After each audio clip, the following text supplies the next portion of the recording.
নমস্কার বন্ধুরা, কেমন আছো তোমরা সবাই? আশা করি সবাই ভালো আর সুস্থ আছো। অনেকটা গরমের পর আজকে কিন্তু একটু তৃপ্তির হাওয়া বইছে, রেমাল আসছে, সেরকমই কোনো ইঙ্গিত আবহাওয়া দপ্তর দিয়েছেন। তাই সকাল থেকেই মেঘলা আকাশ আর ঠান্ডা হাওয়া কিন্তু বইছে। এইরকমই একটা ছুটির দিনে এইরকম রান্না না করে কি পারা যায়? তাই তোমাদের সঙ্গে শেয়ার করলাম সেই রান্না। চলো তাহলে কথা না বাড়িয়ে দেখে নাও আজকে আমি কি রেসিপি তোমাদের জন্য সাজিয়ে নিয়েছি আমার এই শখের রান্নাঘরে। আমি দেখো এখানে বিরিয়ানি চাল নিয়ে নিয়েছি। আমরা সাধারণত যে চালে বিরিয়ানি বানিয়ে থাকি সেই দেরাদুন রাইস আমি এখানে সেদ্ধটা নিয়েছি। এবার এই চালটাকে খুব ভালোভাবে দেখো আমি একবারই ধুয়ে নেব। বিরিয়ানির চাল বেশি ধুতে নেই। চালটা দেখে বুঝতেই পারছো কতটা লম্বা দানার চাল, আর এই চালটা ভিজিয়ে রাখতে হয় সেটা আমরা সকলেই জানি। প্রথমে ধুয়ে নিচ্ছি চালটাকে এবং এই চালটাকে 1 ঘন্টার জন্য আমি ভিজিয়ে রাখবো। ঠিক তোমরাও বিরিয়ানি করার 1 ঘন্টা আগে কিন্তু চালটাকে যদি ভিজিয়ে রাখো তাহলেই কিন্তু এই লম্বা দানার চাল আরও লম্বা হয় আর খেতেও খুব টেস্টি হয়। আমি মাটন নিয়ে নিয়েছি। আজকে যেহেতু মাটন বিরিয়ানি বানাবো, মাটনের পিসগুলো দেখো এক একটা পিস কিন্তু আমি 150 গ্রাম করে আনিয়েছি, সেইভাবেই কাটিয়ে আনা হয়েছে। মাংসগুলো দেখে বুঝতেই পারছো একদম রেয়াজি, আর দেখে নাও একদম তুলতুল করছে। এই মাংস দিয়ে যদি বিরিয়ানি হয় তাহলে তো ফাটাফাটি। নিয়েছি পেঁয়াজ, যেটাকে বেরেস্তার জন্য আমি ব্যবহার করব।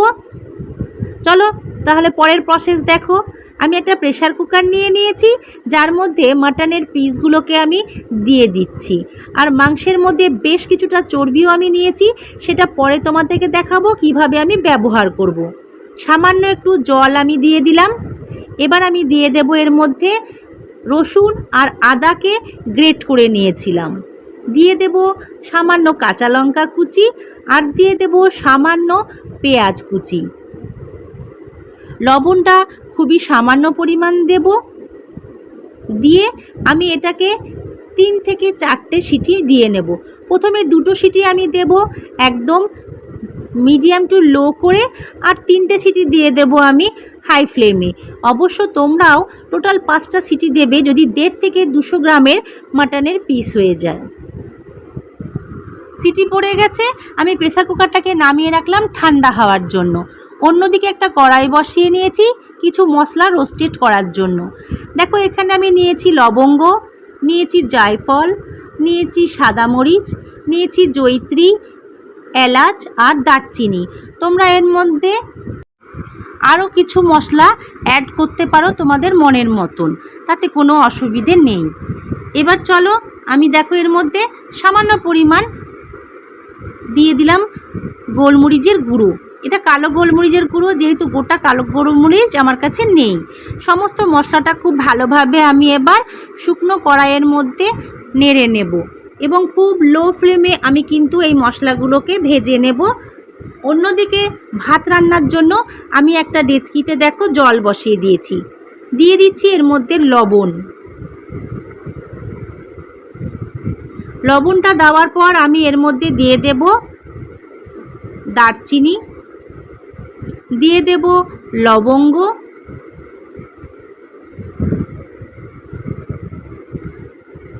তোমরা এর মধ্যে জয়িত্রীও দিতে পারো। দিয়ে দিচ্ছি সাদা তেল, আর দিয়ে দিচ্ছি একটা পাতিলেবুর অর্ধেকটা রস, খুব ভালোভাবে চিপড়ে নিয়ে, তাতে ভাতটা খুব ঝরঝরে থাকবে এবং একটা আরেকটার গায়ে লেগে যাবে না। অন্যদিকে প্রেসার কুকারটা ঠান্ডা হওয়ার পর দেখো আমি প্রেসারের ঢাকনাটা খুলে নিয়েছি। মশলাটা আমার ভাজা হয়ে গেছে। এবার এটাকে আমি নামিয়ে নিয়ে গুঁড়ো করে নেব ঠান্ডা হওয়ার পরে। অন্যদিকে দেখো মাংসগুলো যেহেতু ঠান্ডা হয়ে গেছে, আমি মাংসের পিসগুলোকে একটা পাত্রের মধ্যে তুলে রেখে দেব। মাংসের পিসগুলো দেখে বুঝতেই পারছো কতটা সফট হয়ে গেছে সেদ্ধ করার পর। বিরিয়ানি মানেই ঝামেলা, অনেকেই ভয় পাও, কিন্তু আমার দেখানো পদ্ধতিতে তোমরা যদি বিরিয়ানি করো তোমাদের ভয় কেটে যাবে এবং মাঝে মধ্যেই মনে হবে যে ঘরেই মটন বিরিয়ানি, চিকেন বিরিয়ানি বানিয়ে খাই। এর আগেও তোমাদেরকে বহু বিরিয়ানির রেসিপি শেয়ার করেছি। আজকে এই মেঘলা দিনে এত ভালো লাগবে এই রেসিপি খেতে ধারণার বাইরে। তাই চটজলদি এই রেসিপিটা বানিয়ে পরিবারের সদস্যদেরকে খাওয়াও। কড়াইটা গরম হয়েছিল, তাই ওর মধ্যে আমি দিয়ে দিলাম সাদা তেল। তোমরা এখানে ঘি ব্যবহার করতে পারো তেলের বদলে, তাতেও কোনো অসুবিধে নেই। আমি তেলটা একটু বেশি পরিমাণ দিয়েছি, বেরেস্তাটা করে নেব সেই কারণে। এবার দেখো আরেকটা পাত্রের মধ্যে কিছু মশলা আমি রেডি করে নিয়েছি, যার মধ্যে বাটা মশলা, টমেটো কুচি, লঙ্কা কুচি আর রসুন কিছুটা গ্রেট করে নিয়েছি। তোমরা চাইলে সমস্তটাই বেটে নিতে পারো। বাটা মশলার মধ্যে আমি আদা, জিরে, লঙ্কা পাকা বেটে রেখেছি। তেলটা গরম হয়ে গেছে, তাই পেঁয়াজটাকে দিয়ে দিলাম কড়াইয়ের মধ্যে। খুব সুন্দরভাবে বেরেস্তাটাকে আমি বানিয়ে নেব।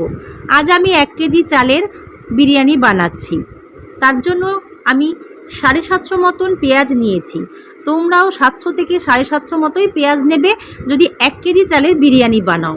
পেঁয়াজটা যত বেশি দিতে পারবে তত কিন্তু এটা বেশি টেস্টি হবে। অন্যদিকে দেখো জল গরম হয়ে গেছে, তাই ধুয়ে রাখা চালটাকে আমি ছেড়ে দিলাম, যেটা আমি 1 ঘন্টা আগে ভিজিয়ে রেখেছিলাম।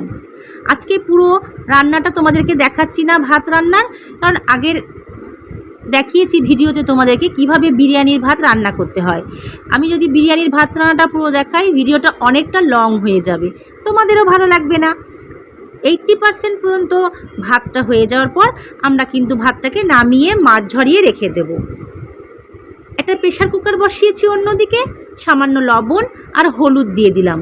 আলুগুলোকে সেদ্ধ করতে হবে তো, তাই আলুগুলোকে সেদ্ধ করার জন্য একটা সিটি যথেষ্ট প্রেশার কুকারের। বেশ বড় বড় সাইজের দেখো আলুগুলো নিয়েছি, যেভাবে আমরা বিরিয়ানিতে পেয়ে থাকি বাইরের নামি দামি রেস্টুরেন্টে খেতে গেলে। ব্যাস হয়ে গেল। এইদিকে তো পেঁয়াজের বেরেস্তা হচ্ছেই, ঝটপট সব দিকেই দেখো রান্না কমপ্লিট। বেরেস্তা হয়ে গেছে, এবার আমি একটা পাত্রের মধ্যে কিছুটা বেরেস্তা তুলে রেখে দেব আগে থেকে। কত সুন্দর বেরেস্তাটা তৈরি হয়েছে তোমরা দেখে বুঝতেই পারছো। মনে তো হচ্ছে দেখে কতটা ইজি, তাই ভয় না পেয়ে চটজলদি প্রথম থেকে শেষ পর্যন্ত ভিডিওটা দেখে রান্নাটা করে নাও। স্কিপ করো না, তাহলে কিন্তু অনেক কিছু মিস করে যাবে এই রান্নার।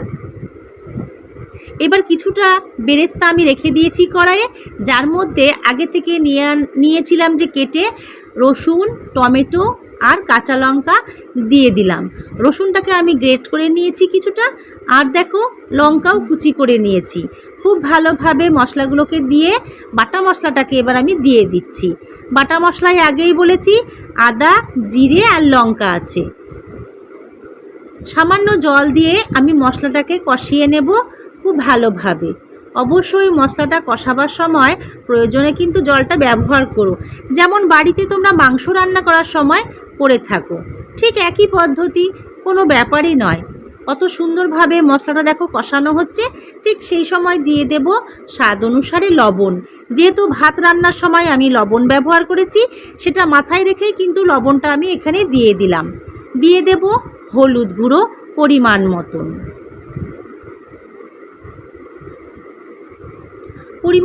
হলুদ গুঁড়ো দিয়ে দিয়েছি। এবার মশলাটাকে খুব ভালোভাবে আমি কষিয়ে নেব ভালো করে। মশলাটা কষানো হোক, অন্যদিকে চলো আরেকটা জিনিস রেডি করি। একটা বাটি নিয়ে নিয়েছি, যার মধ্যে দিয়ে দেব 1 চামচ মতন গোলাপ জল। তোমাদের বিরিয়ানির এটাই কিন্তু আসল। এটা যদি 19-20 কম বেশি কিছু হয় তাহলে কিন্তু ভালো লাগবে না। কম হলেও স্বাদ পাবে না, বেশি হলেও কিন্তু অতিরিক্ত মাত্রায় এটা খারাপ হয়ে যাবে। তাই পরিমাণটা সঠিকভাবে নিতে হবে। আমি 1 চামচ করে কেওড়া জল আর গোলাপ জল নিয়ে নিলাম, আর 2 থেকে 3 ফোঁটা মতন আমি নিয়ে নিলাম মিঠা আতর। এবার সবটাকে মিশিয়ে রেখে দিলাম একটা পাত্রে। অন্যদিকে দেখো খুব ভালোভাবে মশলা কষিয়েছি। ঠিক সেই সময় দিয়ে দিচ্ছি রোস্টেড করা বিরিয়ানির মশলা, যেটা আমি তোমাদেরকে আগেই রোস্ট করার সময় দেখিয়েছিলাম। খুব ভালোভাবে দেখো কষিয়ে নিচ্ছি। তোমরা কিন্তু এই মুহূর্তে আরেকটা জিনিসও এর মধ্যে অ্যাড করবে, সেটা হচ্ছে চর্বিটা, যেটা আগে তোমাদেরকে দেখিয়েছিলাম যে মাংসের চর্বিটা কিন্তু ভীষণভাবে কাজে লাগবে তোমাদের এই বিরিয়ানিতে। কখন ব্যবহার করতে হবে সেটাও তোমাদের দেখিয়ে দিচ্ছি। মাংসটা দেখো কষাচ্ছ, ঠিক সেই টাইমে যদি তোমরা চর্বিটা কষিয়ে নাও তাহলে মাংসে কিন্তু একটা আলাদা টেস্ট আসবে এবং গ্রেভিটাও এত সুন্দর অয়েলি হবে যে বিরিয়ানিতে ঘিটাও তোমাদেরকে কম ব্যবহার করতে হবে। এবার আমি দিয়ে দিচ্ছি আগে থেকে সেদ্ধ করে রাখা মাটনগুলোকে। ভালোভাবে মাটনের সাথে মশলা একদম মেলবন্ধন করিয়ে দিতে হবে যাতে কোনো ফাঁক না থাকে। খুব ভালোভাবে মশলার সাথে কষিয়ে নিতে হবে মাংসটাকে।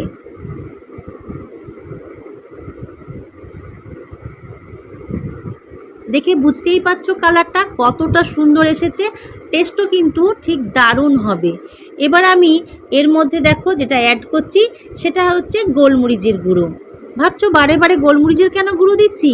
আমরা যখন বিরিয়ানি খাই একটা আলাদা স্পাইসি আসে আমাদের জিভের মধ্যে, আর ঠিক সেটা কিন্তু এই গোলমরিচের কারণেই। এবার দিয়ে দিচ্ছি টক দই। মাংসের পরিমাণ আর বিরিয়ানির পরিমাণ অনুযায়ী কিন্তু তোমাদেরকে টক দইটা দিতে হবে। তোমাদের মাংসের পরিমাণ যতটা হবে দইটাও কিন্তু ঠিক তার অর্ধেকটা হতে হবে। এখানে আমি 250 টক দই ব্যবহার করেছি। খুব ভালোভাবে এবার সমস্ত কিছু দিয়ে মাটনটাকে কষিয়ে নেব বেশ কিছুক্ষণ ধরে। তোমরা কিন্তু ধৈর্য ধরে মটনটাকে খুব ভালোভাবে কষিয়ে নেবে যতক্ষণ না তার একটা গন্ধ আলাদাই বের হতে থাকে।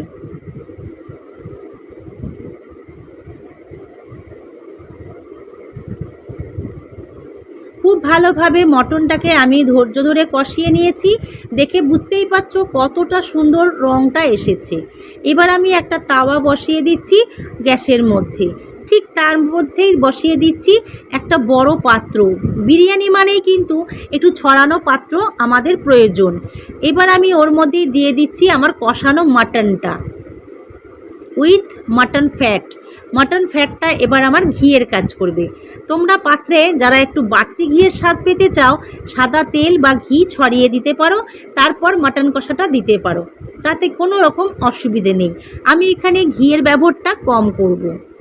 এবার আমি দিয়ে দিচ্ছি আগে থেকে সেদ্ধ করে রাখা আলুগুলোকে। কালারটা কেমন হয়েছে? ভালো লাগছে তো? জিভে জল আসছে তো? সত্যি করে বলো। যদি ভালো লাগে লাইক করে দিও, আর অবশ্যই বন্ধুদের মধ্যে শেয়ার করে দিও, তারাও যেন এইরকম টেস্টি বিরিয়ানি বাড়িতে বানিয়ে নিতে পারে নামি দামি রেস্টুরেন্টের মতন। ভাতের লেয়ারটা দিয়ে দিয়েছি। এবার তার উপর দিয়ে পেঁয়াজের বেরেস্তাটা দেখো আমি দিয়ে দিচ্ছি। তোমরা চাইলে এই সময়ে কেওড়া জল, গোলাপ জল, মিঠা আতর সমস্ত কিছু ছড়িয়ে দিতেই পারো, আমি যেভাবেই দেখাচ্ছি। যারা পছন্দ কম করো তারা পরের লেয়ারে এটা মেশাবে। বিরিয়ানির মশলা যারা পছন্দ করো কম তারা দেবে না, যেমন আমি এখন দেখো বিরিয়ানির মশলা দিইনি, আমি শেষের লেয়ারটা দেওয়ার পর বিরিয়ানির মশলাটা দেব। হালকা ফুড কালার আমি ছড়িয়ে দিলাম একটা সুন্দর কালারের জন্য। এবার বাকি ভাতটাকে এর ওপর দিয়ে দেখো আমি ছড়িয়ে দিচ্ছি। খুব সুন্দরভাবে সমস্ত ভাত ছড়িয়ে দিলাম। এবার বাকি বেরেস্তাটাও আমি কিন্তু দিয়ে দিচ্ছি ভাতের ওপর দিয়ে। এটা হচ্ছে একদম ফাইনাল কোট বা লাস্ট কোট, যেটার পরে কিন্তু আর তোমরা কিছুই করতে পারবে না। খুব সুন্দরভাবে কালার ফুড ছড়িয়ে দিলাম অল্প, আর দিয়ে দিলাম গোলাপ জল, কেওড়া জল আর মিঠা আতরটা। এবার দিয়ে দিচ্ছি বিরিয়ানির মশলা, যেটা আমি রোস্টেড করে নিয়েছি, সেই মশলাটাকে খুব ভালোভাবে দেখো আমি ছড়িয়ে দিলাম ওপর দিয়ে। এবার ফাইনাল টাচ সেটা হচ্ছে ঘি। 1 কেজি চালের জন্য 200 গ্রাম ঘি যথেষ্ট, কিন্তু আমি এখানে দেখো ঘিয়ের ব্যবহার করছি না, আমি এখানে বাটারের ব্যবহার করছি। একটু ইউনিক মনে হচ্ছে তো, কি করব বলো? হাজব্যান্ডের যে ঘি খাওয়া বারণ ডাক্তার করে দিয়েছে, সেই জন্যই বাটার দিয়ে আজকে বানালাম এই মাটন বিরিয়ানি। তারপরে তো চর্বি অ্যাড করেছি, তোমরা দেখতেই পেলে, তাই তোমাদের ভয় পাওয়ার কিছু নেই। তোমরা ঘি দিয়েই কিন্তু এই বিরিয়ানিটা বানিয়ে নিও। অনেকে ময়দা দেয়, আমি দেখো একটা কাপড় ভিজিয়ে নিয়ে রোল করে ডেচকির চারিধারে বসিয়ে দিয়েছি, তার উপর দিয়ে ঢাকনাটা দিয়ে দিয়েছি। এবার একটা হেভি ওয়েটের কিছু বসিয়ে দিলেই হয়ে গেল। আমি সিলটাকেই পুরো বসিয়ে দিলাম। এবার টানা 15 মিনিট আমি লো ফ্লেম করে এটাকে খুব ভালোভাবে হিট করে নেব। আগেই যেহেতু হাই ফ্লেমে আমি একটু হিট করে নিয়েছিলাম তাওয়াটা, তাই এবার লো ফ্লেমে টানা 15 মিনিট আমি রেখেছি।